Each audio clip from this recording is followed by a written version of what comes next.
not going to be like the line. A line is not going to be the best representation of the numbers I have you put in your list. Instead, you may be exponential might be a better line, or a quadratic, the parabolas we talked about at the beginning of the semester. That's what I'm going to work on today, is what is the best, all right, and how do I get to it on my calculator. So first one here, biologists are modeling, great, X days, Y cases. Part A, use your calculator, write an exponential regression equation. So before I even show you how to do that, let's put them in, list 1, list 2, here we go, list 1, list 2 in your calculator. Exponential regression equation, please. List 1, list 2.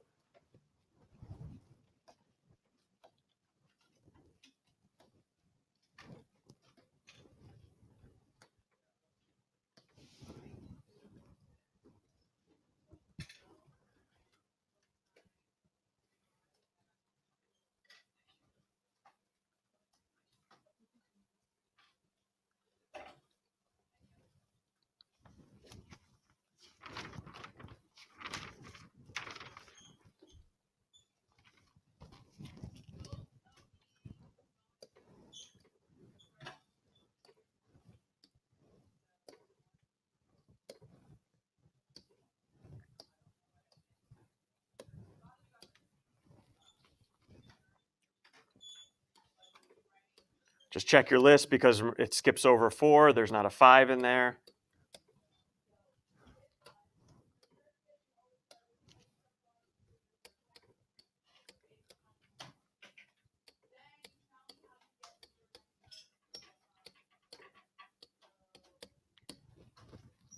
Well, see what happens. That's why I got to check over.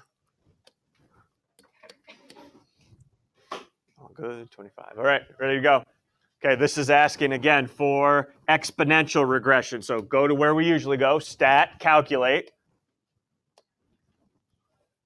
I don't see anything really here that resembles exponential, but scroll down for me, please. There's more options there. There's more options. Does everybody see choice 0?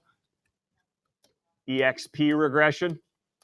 So that is for any time they're going to ask me for an exponential regression. All right, EXP regression, choice 0. And look, same thing as your linear regression, right? Same exact thing. List 1, list 2, nothing in frequency, nothing in the store one here. Just calculate.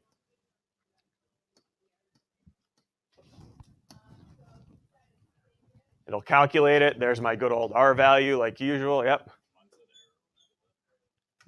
Go back to your list, make sure everything's typed in correctly. Everyone good so far? Okay, there's how I write it. Y equals AB raised to the X, your A and the B value here. What are we rounding to here? What's our rounding parameters? 100th. So go ahead, everyone. 100th. Y equals. I'm going to turn it over to you guys now. Here we go. 8. Round everything in the nearest 100th for me. Y equals 15.92. Ready? Look at now. Times your B value. Go ahead. B value to the nearest 100th. 1.12. And I raise that all to the X. There's your exponential regression. And again, your calculator will tell you how to write it. There it is. Y equals A times B to the X. Tom, we good?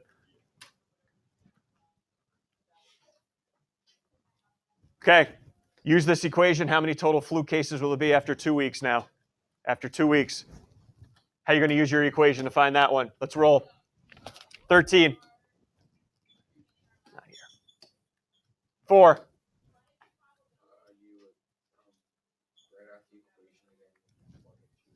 Two in for X. Yep. So 15.92 times 1.12 raised to the 2. 2 in for X. Yes. Well, I got me there. Son of a gun. I even wrote that down and made it a case of it. Yes, thank you, Josh. It says 2 weeks. That's my fault. I'll take the blame there. 2 weeks. But what's the X value in? What's the X value in?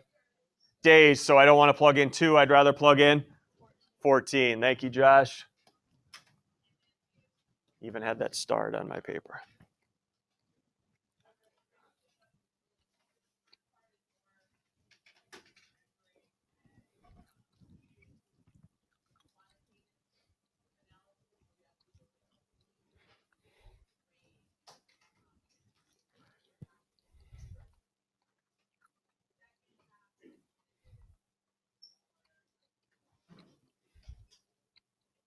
In about how many cases?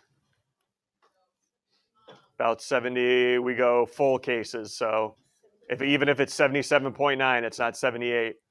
It's about 77 cases.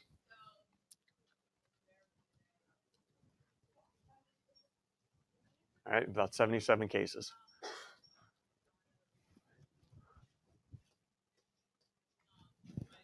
According to the equation, the model we just found, by what percent are the cases increasing on a daily basis? Everyone take a look inside the parenthesis now. That's one. This is a Regents review problem right now. 1.12, which would mean what's my percent it's increasing by, not 112. Okay, not 112. 1.12 would tell me what percent now. A little Regents review. What percent is it increasing by?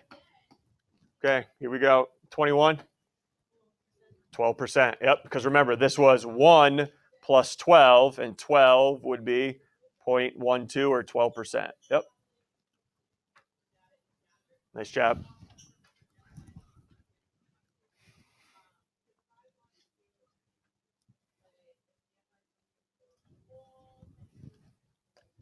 When it goes over 200, we got an emergency. Declare emergency after 200. What day will that occur? After 200. Whew, a little different now. Whew, after 200. So I got to find out what day am I going to go over 200? What day?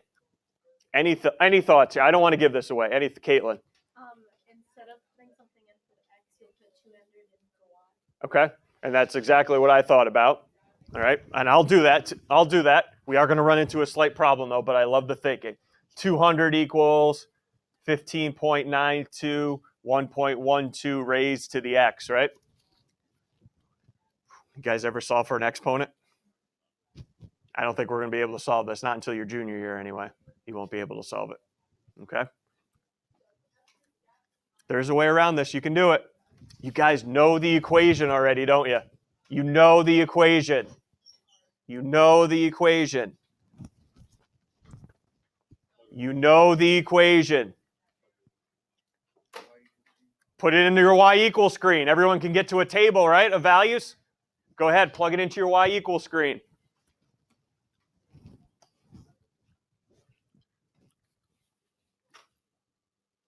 And don't try anything yet. Don't try anything yet.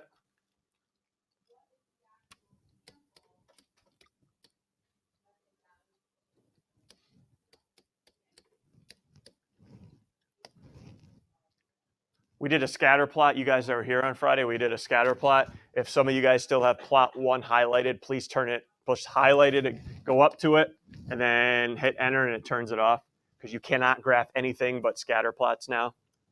Okay, and we're not graphing a scatter plot now, so make sure that's never darkened. Okay, go to your table and answer the question for me. Go ahead. We're going to have to do a little scrolling, but go ahead. Answer the question for me. On what day will they have to declare the emergency for? When it exceeds 200.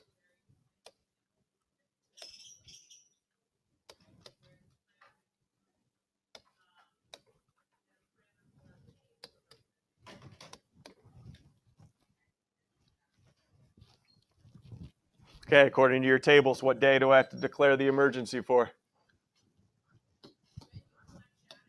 Here you go, 21, what day?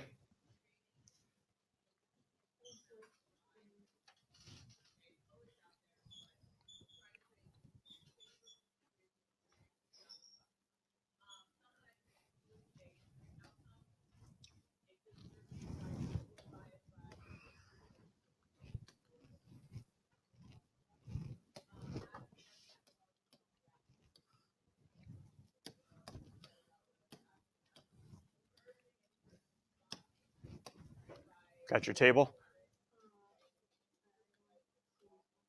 You're looking for your y value to be 200, right? What x value are you on right now?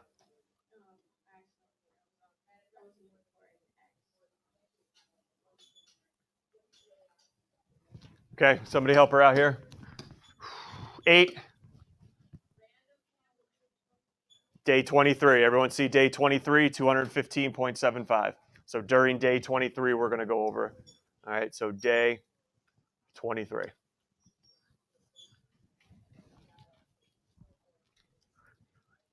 Any issues? Exponential. Great. One more different type that's not exponential or linear. All right, the widgets, great. Number of widgets, here's the cost per widget.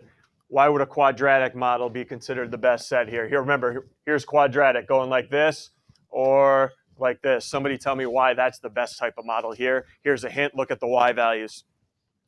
Look at the Y values right now. Why is that the best type? This is the first time we've seen this with Y values. Why would the quadratic one be the best one here? Go ahead, Caitlin. What's happening with your Y values? Right here, tell me what's happening.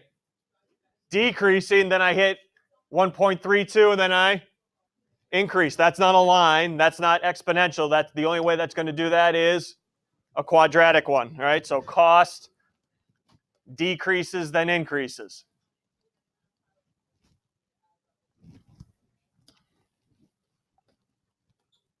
And the only one that's going to do it for me there is a quadratic one.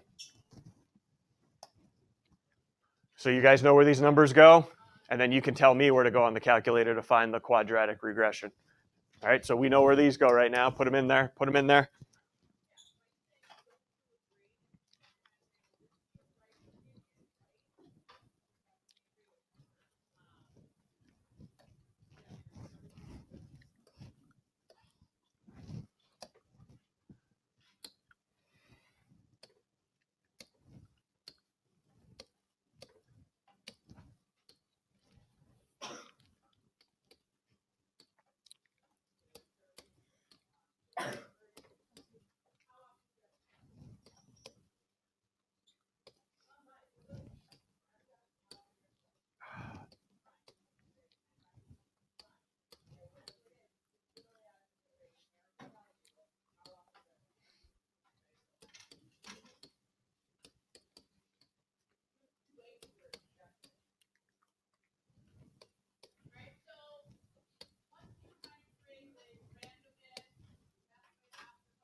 This is a killer for me.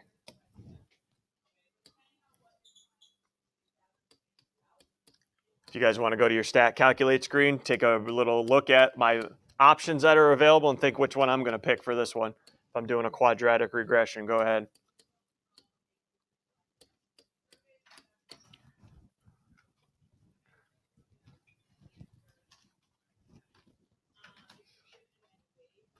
So stat calculate, I'm looking for a quadratic regression. Quadratic regression. What do we think? Predictions here? Which one do I need here? 17, which one's the best, do you think? Choice 5, quad, not quart, not quart. There's no quart in quadratic. Quad regression. So choice 5, everybody. And the setup's the same way. L1, L2, calculate it. You get our usual A and B values. And we add in a C value because I do need a C value for a quadratic equation. This tells you how to write it. We're used to writing this. All right, X's stay X's. A, B, and C rounded to the nearest thousandth. So you should have 3 numbers after the decimal right now. 3 numbers after the decimal. Y equals, let's go with our rounding now. Oh boy. 9, little help with the rounding. Y equals. Good. X squared, keep going, minus X, and then plus. Good job.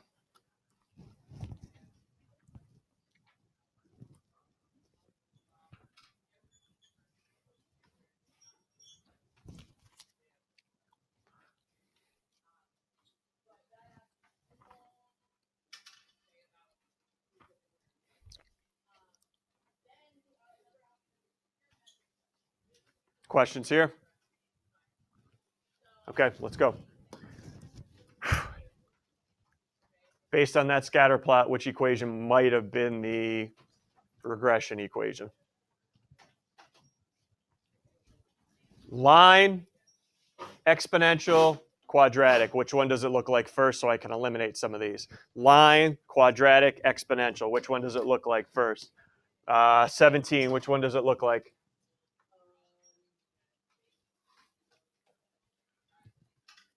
Does it look like a line?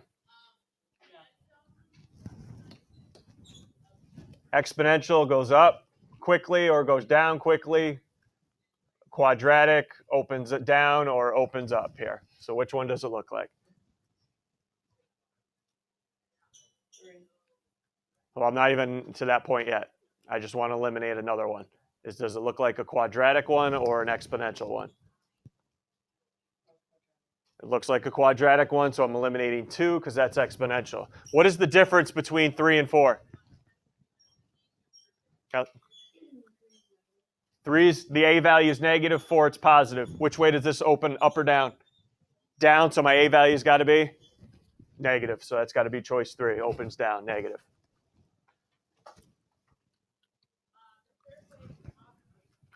Okay, here we go. My chart. Here's my scatter plot for it. What type of regression do you think I should use here? Just based on how the scatter plot looks. Does it look like a line, an exponential, or a quadratic based on this scatter plot here? Here we go. 19. What's it look like I should use? Line, exponential, quadratic. Which one does the scatter plot resemble that I should use? A line, yes. So I'm going to use a linear regression. The scatter plot resembles a line.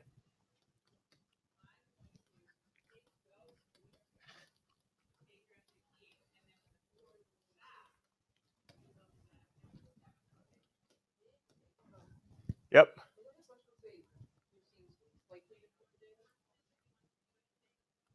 You got me again, Josh.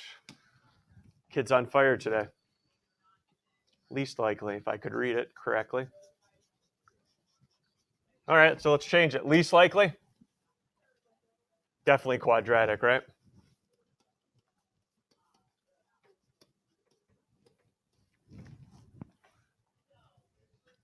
See if you got one more in you, Josh. I think I'm good, but we'll see. I'll give you guys 2 minutes. Find the linear and the exponential model for these. So go ahead, put them into your list. I'll ask you guys in about 2 minutes, what's the linear model and the exponential model? Rounded to the nearest hundredth.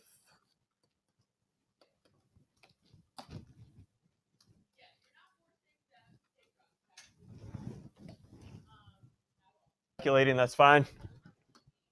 Linear model for me. Linear model, nearest hundredth, linear model. What do you got? 24, linear model. Y equals?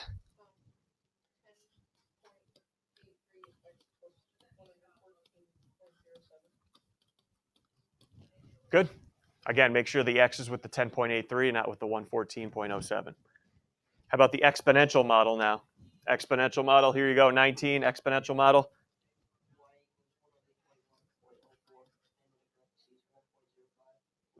I have a little different. I have 0.09. And I have 1.06. Look back. Let's go. Look back because we're learning how to round now. Or is it 1.05?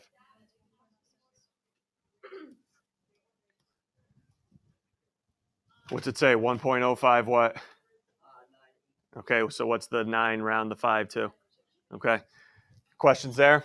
Okay, now use it right now. You got about a minute now. Use the 2 models for when x equals 10. Use the 2 models when x equals 30 here. All right, so tell me what the linear output is when x equals 10 and your exponential output when x equals 10.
20 when you're ready here. Linear and exponential for when x equals 10.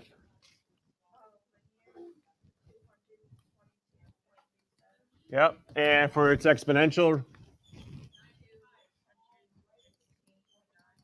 I had about 8.5. 0.9 is fine too. Fine, don't worry about it. Okay, what about when x equals 30 now for the linear? X equals 30 for the linear. 21, x equals 30 for the linear.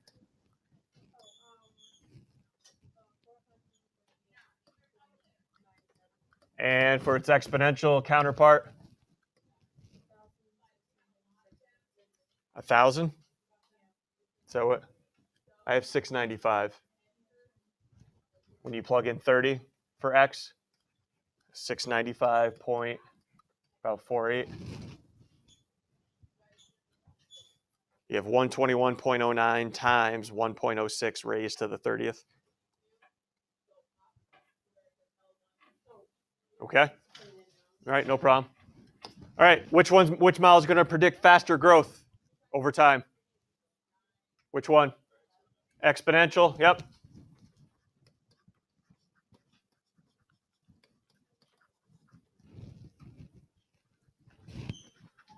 Because it was higher at 30 at x equals 30.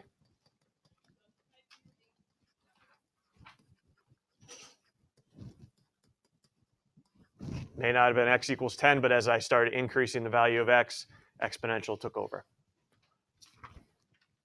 Questions? Last thing I got to do here in the next, what do I got, 10 minutes? And this might get a little complicated, so I got to have your focus here for the next 10 minutes. And that is, which one to pick now? Maybe I won't be given the scatter plot. Which one to pick? Linear, exponential, quadratic. We're going to do a test now to see if linear is good enough by itself. All right, we're going to test to see if linear is good enough by itself. And the way we're going to test if linear is good enough is by looking at what's called residuals. All right, sounds like a fancy word. Impress somebody later on today at the cafeteria table. All right, if a linear regression is good enough, we're going to look at the residuals. Here's how you find a residual. And this is not going to make too much sense till we actually start doing it. Observed y value. Make a little note here. When I say observed y value, guys, that's the y value from your chart that's already given to you. All right, so the observed is the y value from the chart.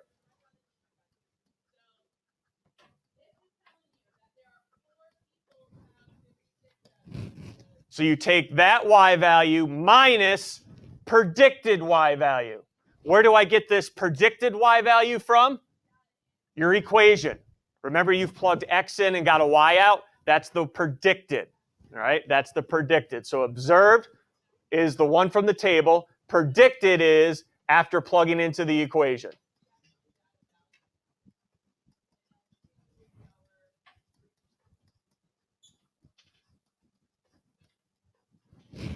Just so we know where these values are coming from. All right, let's do it. I have a little scenario here, and I would like to know, is linear regression the best option? So what you guys are going to do first, find the equation of the line of best fit. Remember, that's the same as what on your calculator? Anybody remember from Friday? That's the same as me asking for a line of best fit equation for the, all right, I'll just tell you linear regression. That's the same thing. So go ahead, put everything into your table. Once again, do a linear regression, round everything to the nearest hundredth. Find the correlation coefficient. You're going to do a lot here. So give me the equation, give me the R value. Let's roll.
Nearest hundredth, everybody. Hundredth.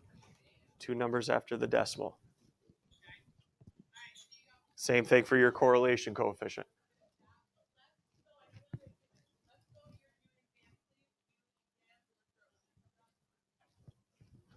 Okay, here we go. Table, here we go. 19. Equation, y equals.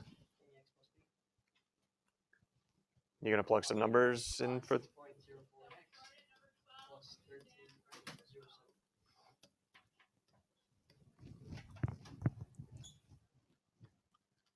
R value.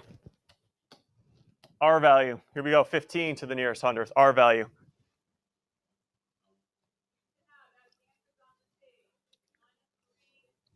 That's called, remember everyone, correlation coefficient point. Do you have it on yours or no?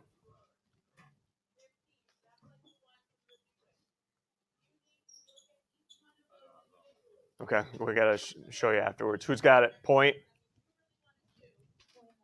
0.9?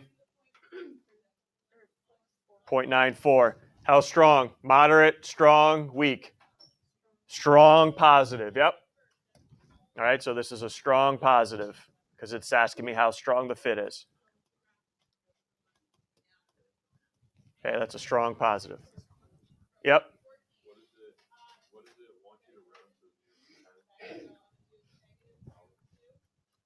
Round both coefficients. Oh, the correlation coefficient is the nearest hundredth. There you go. I was looking for a third and final one today, right? 6.0 then, plus 13.1. Okay. All right, here's how we're going to find the residuals now to see if linear is good enough or not. Help me fill in the table. This is all my what type of values I got from the table. These are my what values. Those are my y values, but if I got them from the table, I call them my observed values. You guys are now going to use your equation, 6.0x plus 13.1, plug it in for the prediction. Let's just go around to every group here so I don't run out of time. So go ahead, plug in time 0. So everyone plug in 0 for x into your equation. Tell me what your predicted value should be. Plug in the x value into your equation. Predicted value, what do you got? Just let's start yelling it out here. 13.1. So the residual, ready? Here's how I find the residual. Observed minus predicted. What do you end up with? Observed minus predicted. Negative 13.1. And guys, take a look. That's what that little dot means down there, negative 13.1. That's where they plotted it. 2, prediction. Plug in 2. What's your prediction here?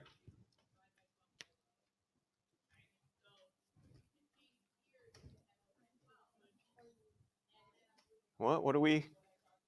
We're plugging in 2, correct? Into your equation. 25.1.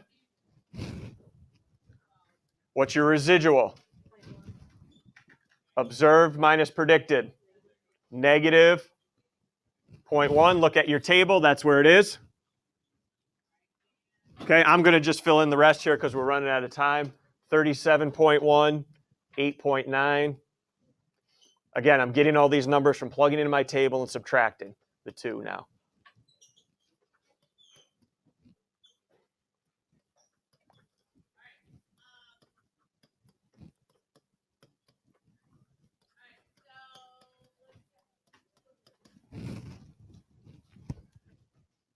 They're all my values. Again, we just didn't have the time. Plug all these x values in, write your predictions, and then subtract the 2. Now, to see if linear is good enough, this is how we're going to finish it. To see if linear is good enough, I plotted all the residuals. All these numbers down at the bottom, I plotted. Is there a distinct pattern? Yes, there is. Everyone agrees there's a distinct pattern. If there is a distinct pattern, linear, listen to me, linear is not good. If there's a distinct pattern. Here's what I need, guys, for my residual, for a linear to be good. Just a bunch of randos up here. All right, bunch of random dots. That's when linear would be good.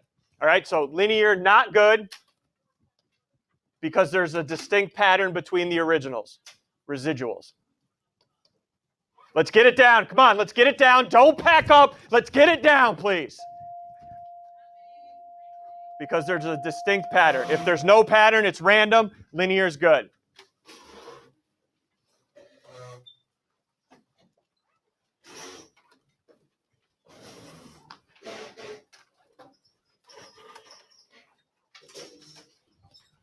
Try to type something into the calculator. I know I'm asking a lot.